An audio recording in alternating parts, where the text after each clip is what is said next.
berlantai 2 di Jalan Prajurit Medan, Sumatera Utara.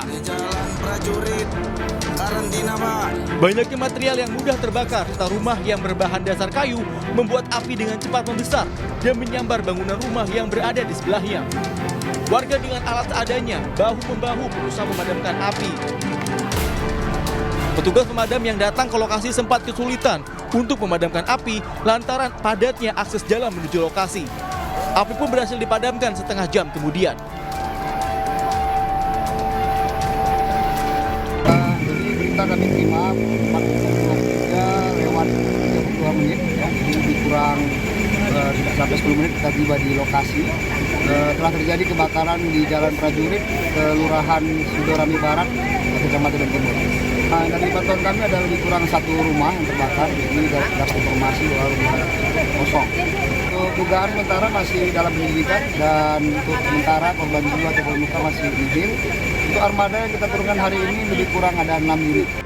Tidak ada korban jiwa dalam peristiwa ini, namun kerugian material diperkirakan mencapai puluhan juta rupiah. Dari Medan, Sumatera Utara, Ahmad Ridwan Nasution, iNews melaporkan.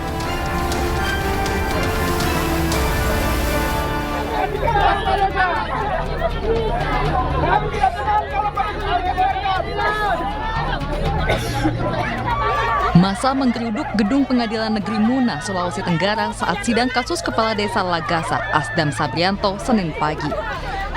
Massa yang didominasi perempuan ini mencoba merangsek masuk gedung meski dihalau polisi.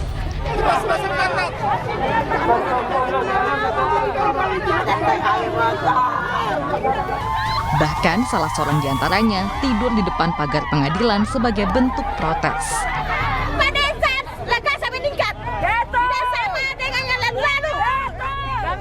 Massa mendesak agar sang kepala desa dibebaskan dari segala jerat hukum karena dinilai telah membangun desa dengan baik meski baru memimpin selama 1 tahun.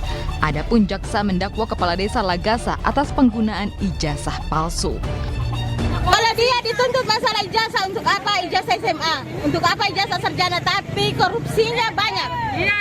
Semua bantuan dari pemerintah pusat tidak sampai di masyarakat. Betul. Setelah pedesa ini 1 tahun, kita masyarakat merasakan. Betul. Bantuan yang dari pusat turun langsung kita rasakan. 1 tahun Lagasa, korupsi. 1 tahun Lagasa, peningkatannya banyak. Massa berjanji akan terus mengawal jalannya sidang dan berunjuk rasa dengan jumlah massa yang lebih besar. Dari Muna, Sulawesi Tenggara, Febriano Tameng, iNews melaporkan.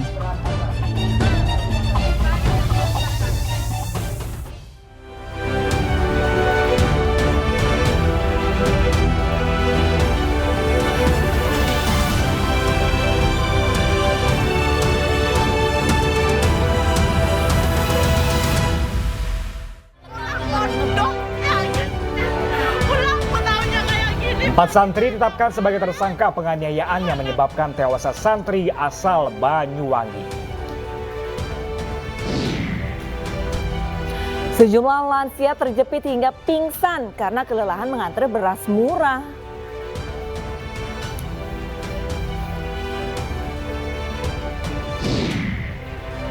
Mulai 2024, kantor urusan agama atau KUA akan jadi tempat pernikahan semua agama.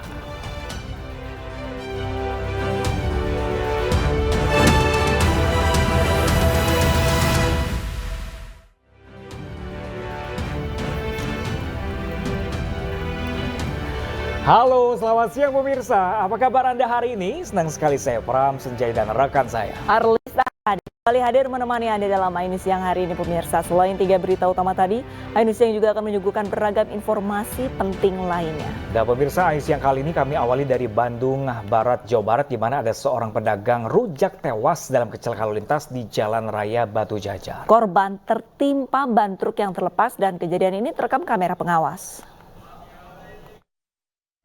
Sebuah truk melintas di Jalan Raya Batu Jajar, Kabupaten Bandung Barat, Jawa Barat dan mengalami lepas ban. Nahas saat ban terlepas, seorang warga yang merupakan pedagang rujak tertimpa. Pedagang rujak pun akhirnya meninggal dunia di tempat. Katanya kalau lihat dari CCTV itu kena ban itu banyak. Ban itu lepas, ban mobil kontainer lepas. Saya itu ban. Oh iya, udah banyak di tengahnya, tengah. Korban yang di tengah. Ya, Posisi lagi jalan. lagi jalan. Mula dari kendaraan kontainer yang melaju dari arah Batu Jajar menuju Cimareme. Nah, di tempat kejadian perkara atau TKP, itu tanpa disadari oleh supir kontainer tersebut, roda paling belakang kiri itu terlepas sehingga menimpa seorang pejalan kaki yang sedang mendorong gerobaknya yang diketahui seorang penjual rujak yang rujak dorong. Dan penjual rujak tersebut yang tertimpa oleh roda kendaraan tersebut meninggal dunia di TKP.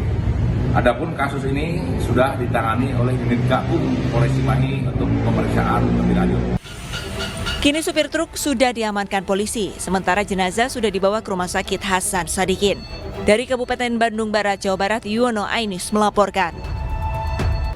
2 korban dugaan pelecehan seksual oleh Rektor Universitas Pancasila mengalami trauma hebat. Ya, pemirsa, bahkan salah satu korban mengundurkan diri dari kampus karena trauma mendalam.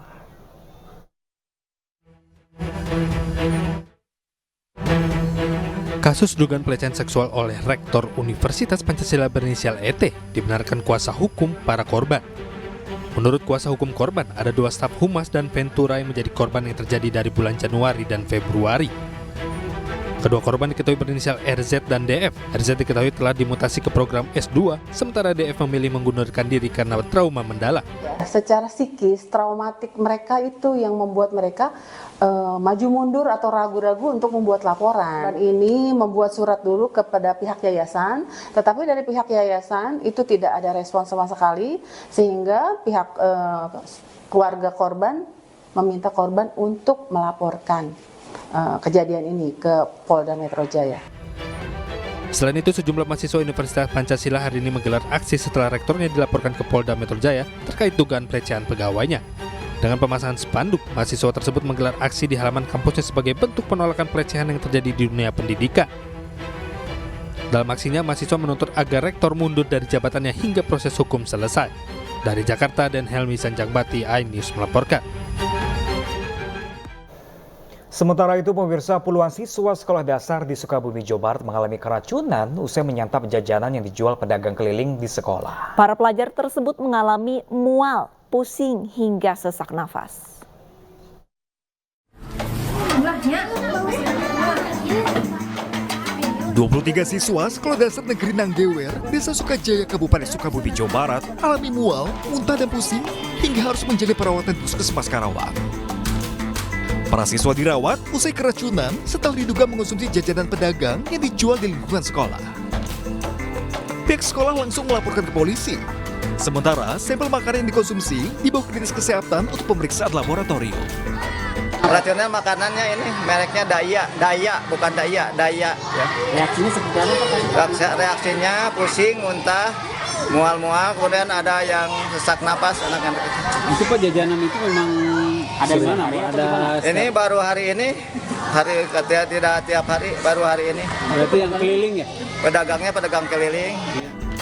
Tidak hanya di SD Negeri Nanggewer, korban keracunan juga menimpa 5 siswa Madrasah Ibtidaiyah Cisarua. Kurang lebih tadi yang keracunan itu ada sekitar 28 orang. Kondisi para korban hingga saat ini seperti apa? Alhamdulillah untuk korban sampai saat ini setelah tadi dibawa ke Puskesmas sudah dipulangkan lebih. Kini pedagang beserta barang bukti makanan dibawa ke Mapolres Sukabumi untuk pemeriksaan lebih lanjut. Dari Sukabumi, Jawa Barat, Budi Setiawan, iNews melaporkan. Penjualan beras murah di Bojonegoro, Jawa Timur berlangsung ricuh. Informasi selengkapnya sesaat lagi, pemirsa. Jangan kemana-mana, tetaplah bersama kami di iNews Siang.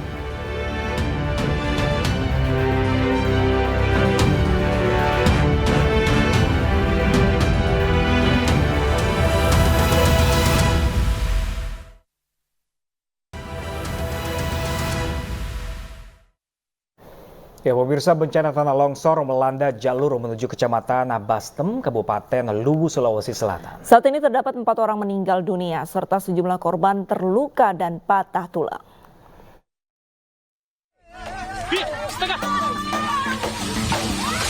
Beginilah video amatir saat longsor susulan terjadi di Kabupaten Luwu, Sulawesi Selatan. Kejadian tanah longsor di Jalan Poros Desa Bonglo terjadi akibat hujan dengan intensitas tinggi. Akibatnya material longsor dari sisi bukit menerjang pengendara kendaraan yang sedang melintas. Setidaknya 15 unit motor dan 2 unit mobil tertimbun. Dan belasan warga tertimbun material longsor hidup-hidup. Hingga kini tercatat 4 orang meninggal dunia akibat kejadian ini. Masih longsor pertama, belum terlalu parah kan, dia mau menyeberang, dikasih tinggalin motornya, karena dia suruh anak-anak kasih menyeberang motornya tuh, tapi langsung ada longsor besar. Susulan. Sejumlah korban luka dan patah tulang akibat tertimbun dan terbawa tanah longsor menjalani perawatan intensif di rumah sakit setempat. Badan Nasional Penanggulangan Bencana menghimbau warga untuk selalu waspada akan potensi tanah longsor susulan, mengingat hujan masih sering turun di Luwu Utara. Puluhan sepeda motor mogok setelah mengisi bahan bakar di sebuah SPBU di Kabupaten Deli Serdang, Sumatera Utara. Ya, pengelola SPBU mengakui adanya kelalaian petugas karena telah memasukkan solar ke tangki Pertalite. Di pom bensin. Puluhan kendaraan mogok usai mengisi bahan bakar di sebuah SPBU Kabupaten Deli Serdang, Sumatera Utara. Wajah-wajah heran pemilik kendaraan terekam video amatir dan viral di media sosial. langsung mogok. Setelah ditelusuri, pihak SPBU mengakui telah melakukan kesalahan saat proses isi ulang dari truk Pertamina. Kelalaian petugas adalah salah memasukkan selang solar ke tangki yang seharusnya diisi dengan Pertalite. Kenapa tadi di sini, Bang? Ibu komplain dulu, Bang. Sama operatornya tadi katanya. Berbelit-belit jawabnya, Bang. Tunggu sampai datang lah tadi katanya. Ibu-ibu yang tadi. Datang dia baru dibawa ke bengkel, nanti kami tanggung jawabi katanya, Bang. Akibat kelalaian prosedur pengisian ulang ini, SPBU mengalami kerugian solar mencapai 8.000 liter. Dari Deli Serdang, Sumatera Utara, Said Ilham, iNews melaporkan.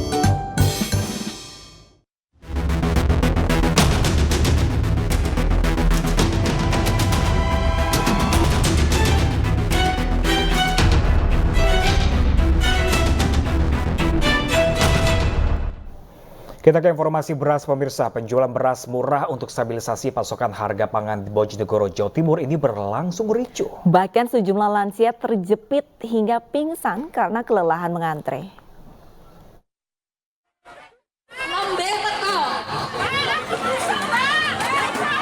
Inilah antrian warga saat berusaha membeli beras murah di halaman kantor Bakor Wil Pemprov Jawa Timur, Jalan Panglawan, Kota Bojonegoro, Senin siang. Ribuan warga yang mayoritas kaum ibu ini harus rela berdesakan mengantre hingga 3 jam di tengah terik matahari untuk mendapatkan beras murah. Kegiatan ini digelar oleh Dinas Ketahanan Pangan dan Pertanian DKPP Pemkab Bojonegoro melalui program Gerakan Pangan Murah. Namun jumlah pembeli di luar dugaan hingga membludak. Bahkan sejumlah lansia sempat pingsan karena kelelahan. Nyiksa mas, kita beli aja kayak orang disiksa mas. Ini nggak manusiawi ya? Nggak manusiawi.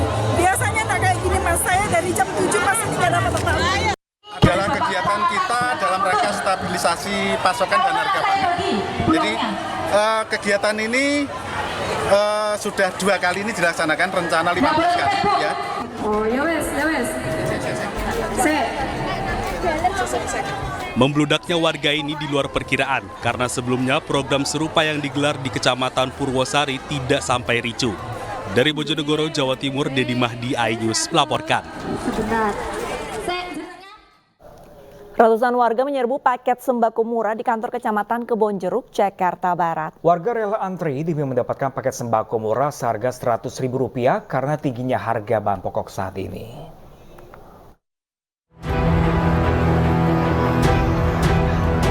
Ratusan warga dari berbagai usia termasuk lansia dan balita rela antre panjang demi mendapat kupon penjualan paket sembako murah seharga Rp100.000.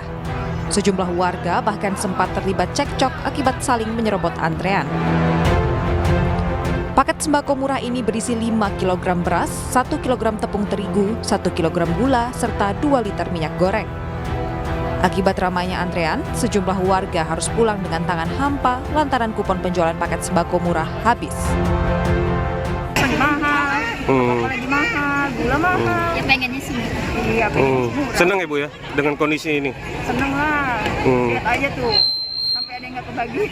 Oh gitu Ibu? Iya. Masih ada yang nggak kebagian? Ada ngantri-ngantri panjang, tahu-tahunya misalnya tinggal sisa 19, sisa 8, yang bagi per baris. Nah Ibu nggak dapat nih? Enggak. Kecewa ke Bu dengan nggak dapat yang gini? Ya maksudnya kalau cuma ngantri sini, ya nggak masalah sih. Cuman kalau misal dari RT kok nggak nyampe gitu subsidi RT. Sebanyak 2.000 paket sembako murah ini dijual secara bertahap dalam beberapa hari ke depan guna menghindari membludaknya warga yang sangat antusias untuk mendapatkannya. Dari Jakarta, Miftahul Gani, iNews melaporkan. Lantas pemirsa, bagaimanakah dampak kenaikan harga beras bagi para penjual makanan? Kita tanyakan langsung ke rekan kami Ismalia Maidasari yang saat ini berada di sebuah warung makan Padang di kawasan Kebon Siri, Jakarta Pusat.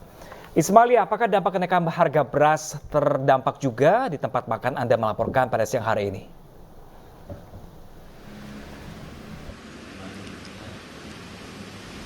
Ya, selamat siang, Pram, Arlista dan juga pemirsa. Beras merupakan kebutuhan pokok bagi masyarakat Indonesia yang dimana saat ini harga beras terus-menerus melonjak atau meroket naik.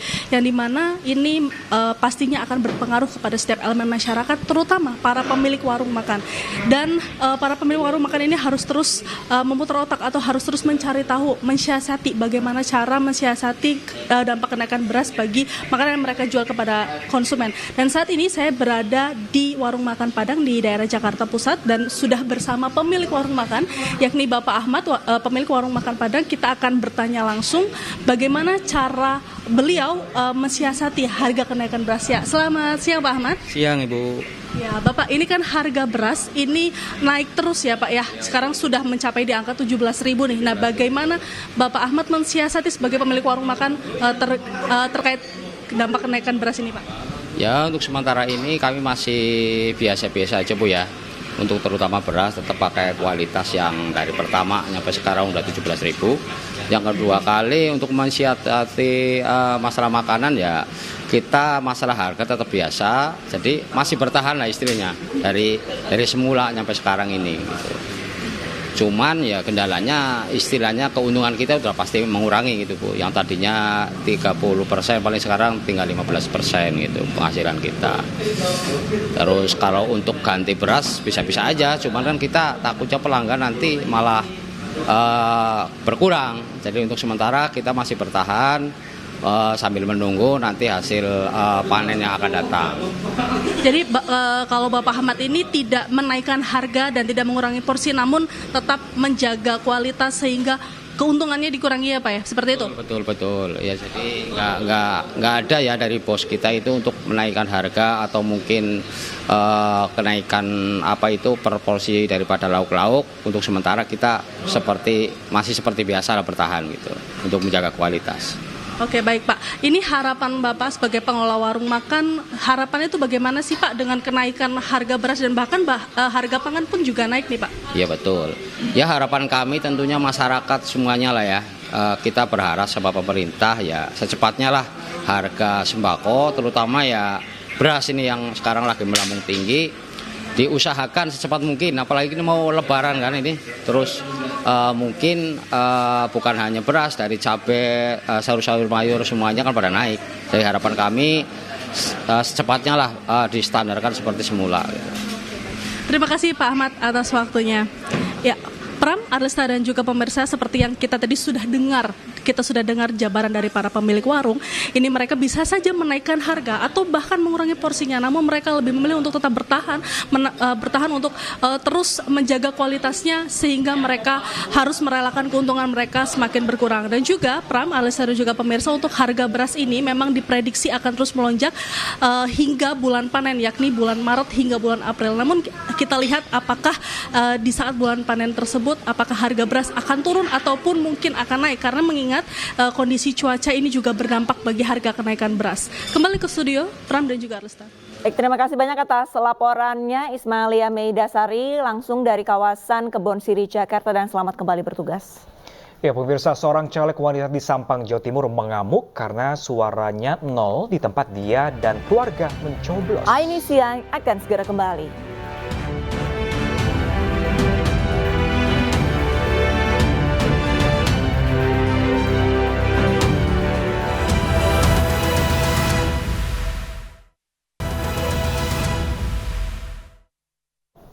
Seorang caleg wanita di Kabupaten Sampang, Jawa Timur mengamuk saat penghitungan suara di tingkat kecamatan. Ya, pemirsa, wanita tersebut merasa dicurangi karena suaranya 0 bahkan di tempat ia dan keluarganya mencoblos.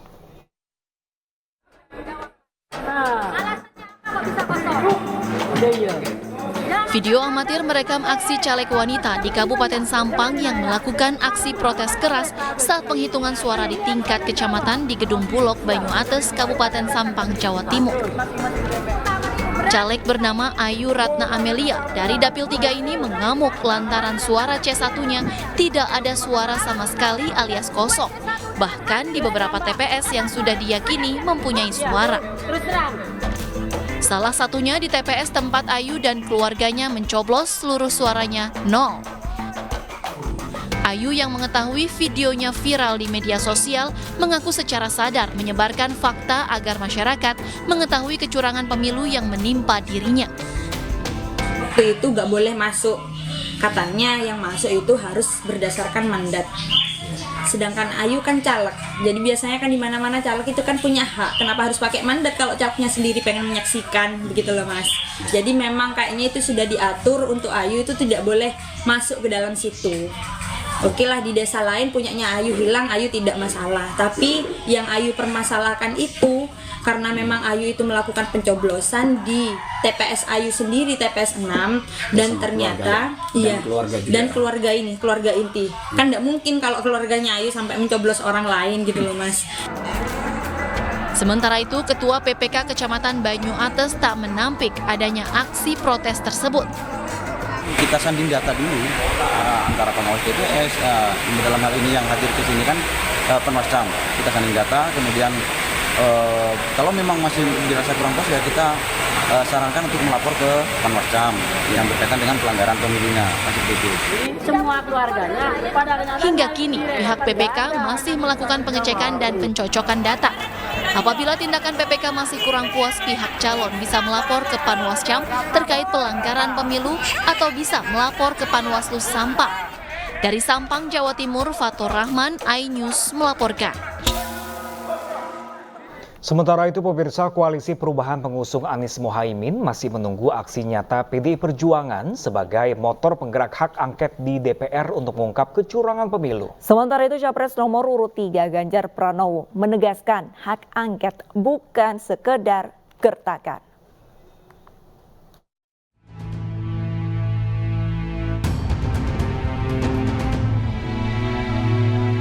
Penggunaan hak angket di DPR untuk mengungkap dugaan kecurangan pemilu 2024 terus mengemuka. Rencana ini mulanya didorong oleh calon presiden nomor urut 3 Ganjar Pranowo yang merupakan kader PDI Perjuangan. Ganjar dan parpol koalisinya kemudian menjajaki komunikasi dengan kubu capres nomor urut 1, Anies Baswedan, Muhaimin Iskandar. Bak Gayung bersambut dalam kekecewaan yang sama di tengah hasil quick count. Kubu Anies Muhaimin pun menghendaki hal yang serupa. 3 parpol pengusung Anies Muhaimin yakni Partai Nasdem, PKB, dan PKS juga berencana menggulirkan hak angket di DPR. Kedua kubu mencium dugaan kecurangan yang terstruktur, sistematis, dan masif di pemilu 2024. Ganjar mengaku mengantongi sejumlah bukti untuk membuktikan kecurangan dalam pemilu, sementara parpol Koalisi Perubahan masih menunggu keseriusan PDIP sebagai pemilik kursi terbanyak di DPR untuk segera mewujudkan hak angket. Ketika kemudian hari ini kondisi pemilunya seperti ini, kan ada cerita Sirekap, kan ada cerita server di Singapura. Sementara KPU mengatakan enggak kok di tempat kita, loh ini mesti satu mengatakan IP-nya saja ada kok masih dibantah. Terus kemudian yang kedua, bagaimana cerita yang ada di lapangan, bagaimana aparatur dan sebagainya. Kan yang paling bagus untuk bisa mengklarifikasi semuanya ini ya sudah penggunaan hak pengawasan hak konstitusi dari DPR untuk kemudian membuat penyelidikan, itu paling bagus, paling fair. Tapi kami tidak pernah menggertak, kami menyampaikan cara yang biasa saja. Ada banyak cara sebenarnya, angket boleh atau raker komisi 2 aja deh, segera. Ya sampai dengan tanggal 15 kemarin alternatif kita sampaikan. Saya kira kita kompak juga. Akan menunggu apa yang dilakukan oleh PDI untuk mengajukan angket ya. kami sangat mendukung, sangat senang ya. Kalau ada yang melangkah begitu, kita ada di belakangnya, kita siap, kita akan mengawal, kita akan cek sampai ke detail-detailnya, ya. Dan saya yakin pertemuan ini akan berlanjut. Hak angket adalah salah satu hak yang dimiliki DPR untuk menyelidiki pelaksanaan undang-undang atau kebijakan pemerintah yang menyangkut hal penting, strategis, dan berdampak besar bagi bangsa, negara, dan rakyat. Meski hak angket tak bisa serta-merta mengubah hasil pemilu, namun hak angket diharapkan bakal membuktikan adanya praktik lancung dalam pemilu. Mengacu pada Undang-Undang Nomor 17 Tahun 2014 tentang MD3, hak angket harus diusulkan paling sedikit oleh 25 anggota DPR dan lebih dari satu fraksi. Saat ini parpol pengusung Ganjar Mahfud yang diisi PDIP dan P3 memiliki 147 kursi di DPR. Ditambah dengan parpol pengusung Anies Muhaimin 167 kursi, maka jumlah total parpol pendukung hak angket 314 kursi. Jumlah ini jauh lebih banyak dibanding dengan parpol koalisi Prabowo Gibran dengan jumlah 261 kursi dari 4 fraksi, yaitu Partai Gerindra, Golkar, PAN, dan Demokrat. Dari Jakarta, Tim Liputan iNews melaporkan. Saya Aiman Wicaksono di Rakyat Bersuara. Ungkap tuntas berbagai permasalahan pada pemilu 2024. Sudah disetting, ada hantu di dalam mesin. Bisa menuding begitu aja. Ini kan narasi yang paksa negara minta maaf. Kalau Anda yang salah, masa negara yang disalahkan? Anda tim sukses 02 atau ahli sih sebenarnya? Saya diundang di sini, Anda tim sukses 02 enggak? Bersama narasumber yang kredibel. Rakyat Bersuara setiap Selasa pukul 7 malam live di iNews. Ya, pemirsa, saksikan program talk show terbaru kami, Rakyat Bersuara, eksklusif hanya di iNews TV pukul 7 malam waktu Indonesia bagian Barat. Pemirsa, hari ini pra-peradilan yang diajukan wartawan senior Aiman Wicaksono terkait penyitaan ponselnya akan diputuskan. Ya, sebelumnya pihak Aiman dan Polda Metro Jaya selama sepekan telah menyampaikan argumen bukti dan menghadirkan ahli. Ya, pemirsa, siang nanti Hakim Pengadilan Negeri Jakarta Selatan akan membacakan putusan pra-peradilan yang diajukan wartawan senior Aiman Wicaksono. Pada Senin kemarin, Aiman melalui kuasa hukumnya telah membacakan kesimpulan yang meminta hakim mengabulkan gugatan pra-peradilan. Mereka menilai penyitaan ponsel Aiman, kartu SIM, akun media sosial, dan email saat diperiksa sebagai saksi dalam kasus dugaan polisi tidak netral di pemilu cacat hukum alias tidak sah. Sementara tim Bitkum Polda Metro Jaya selaku termohon hanya menyerahkan kesimpulan kepada hakim tanpa membacakan dan langsung meninggalkan ruang sidang. Menurut kuasa hukum Aiman, saat melontarkan informasi dugaan polisi tidak netral, Aiman masih berstatus sebagai wartawan. Sehingga Aiman dilindungi Undang-Undang Pers. Mereka menyayangkan polisi tetap mengejar identitas narasumber yang memberikan Aiman informasi sampai menyita ponsel dan akun media sosial milik Aiman. Bukan terkait Aiman, tapi ini terkait dengan bagaimana kita menjaga demokrasi ini. Bagaimana kemudian narasumber ini menjadi penting. Jangan lihat siapa yang menyampaikan, tapi lihat apa yang disampaikan. Itu harus menjadi prinsip kita semua. Karena bagian dari kritik, bagian dari mengingatkan untuk perbaikan. Demikian. Pemirsa, mulai tahun ini kantor urusan agama dapat digunakan untuk tempat pernikahan semua agama. Informasi selengkapnya sesaat lagi, tetaplah bersama kami.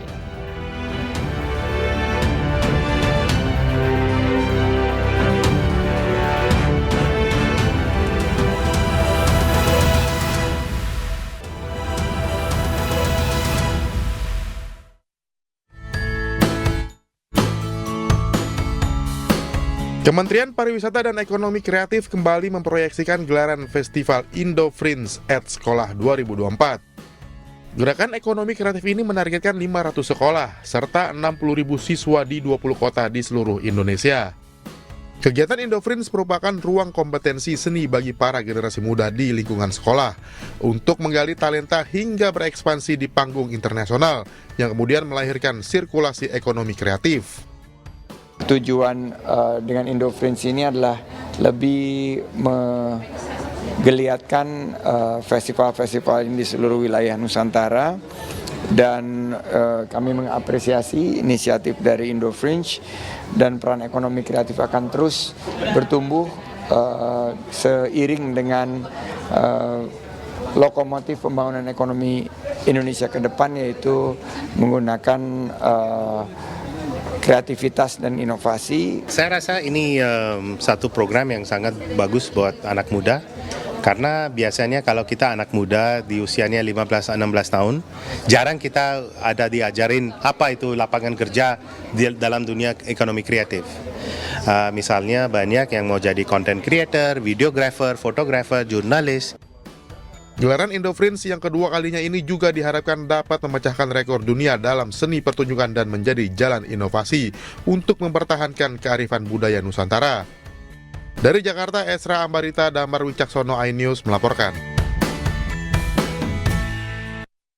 Ya, sementara itu pemirsa, Menteri Agama menyatakan kantor urusan agama dapat digunakan untuk tempat pernikahan semua agama mulai tahun ini.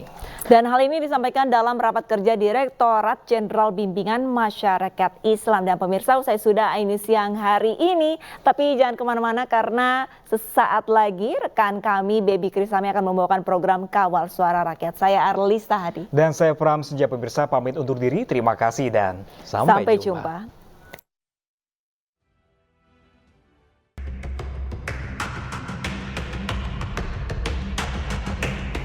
Rencana Menteri Agama Yakut Kholil Kaumas menjadikan kantor urusan agama KUA dapat digunakan untuk tempat pernikahan semua agama mulai 2024. Hal ini untuk memberikan kemudahan kepada semua warga negara Indonesia. Menteri Agama Yakut Kholil Kaumas mengatakan, kantor urusan agama KUA akan digunakan untuk tempat pernikahan semua agama dengan alasan KUA merupakan etalase Kementerian Agama yang akan mengurusi semua agama. Kita ingin ya menjadikan KUA itu sebagai tempat untuk bisa digunakan oleh saudara-saudara kita semua agama untuk melakukan proses pernikahan, karena KUA ini adalah etalase Kementerian Agama ya. Kementerian Agama itu kan kementerian untuk semua agama. Seharusnya KUA juga memberikan pelayanan keagamaan kepada umat agama non-Islam. Prosedurnya gimana? Prosesnya gimana, Pak? Dibicarakan ini, kita lagi bicarakan. Ini kan gagasan yang kita lontarkan untuk segera di-follow up. Kemarin seluruh dirjen, mulai dirjen Bimas Islam dan dirjen Bimas non-Islam semua udah ketemu. Mereka udah bicara bagaimana mekanismenya, regulasinya, dan seterusnya, bikin penyesuaian-penyesuaian. Jangan buru-buru, tenang aja, nanti kita akan segera sampaikan. Kedepan Menteri Agama Yakut Kholil Kaumas berencana akan melakukan rapat untuk melihat regulasinya dan melihat aturan menjadikan kantor urusan agama atau KUA sebagai tempat pernikahan semua agama.